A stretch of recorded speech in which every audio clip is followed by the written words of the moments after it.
ایران کا حالیہ اقدام جنگ بندی کی مسلسل خلاف ورزیوں کا جواب تھا۔ ایران نے عالمی برادری کو آگاہ کر دیا۔ ایرانی وزارت خارجہ کے مطابق اسرائیل نے امریکہ کے ساتھ مل کر ایرانی تنصیبات پر حملے کیے۔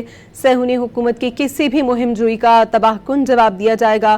ایرانی وزیر خارجہ عباس اراغچی نے مختلف ملکوں کی قیادت سے رابطہ کر کے انہیں صورتحال سے آگاہ کیا۔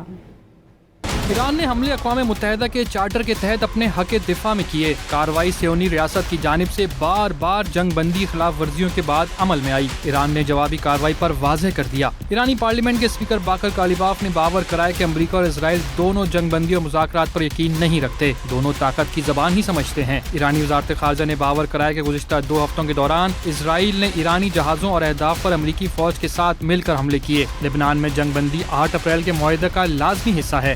مشیر سپریم لیڈر محسن رضائی نے کہا کہ ایران مستقبل کہہ رہا تھا کہ وہ کسی صورت جنگ بندی معاہدے کی خلاف ورزی اور لبنان پر حملے برداشت نہیں کرے گا۔ ایرانی پارلیمنٹ کے نیشنل سیکیورٹی کمیشن کے ترجمان ابراہیم رضائی نے کہا کہ امریکہ اور اسرائیل صرف طاقت کی زبان سمجھتے ہیں۔ ایرانی وزیر خارجہ عباس اراغچی نے کشیدگی پر سعودی عرب، برطانیہ اور ترکیہ کے وزراء خارجہ سے رابطہ کیا اور انہیں خطے کی تازہ ترین صورتحال پر اعتماد میں لیا۔ ایرانی وزیر خارجہ عباس اراغچی نے سعودی منصب کو آگاہ کیا کہ ایران کا حالیہ اقدام جنگ بندی کی مسلسل خلاف ورزیوں کا جواب تھا۔ ایرانی میڈیا کے مطابق عباس اراغچی نے قطر کے وزیر اعظم سے بھی ٹیلی فونک رابطہ کیا۔ گفتگو میں لبنان کی صورتحال اور خطے میں کشیدگی پر بات چیت کی گئی۔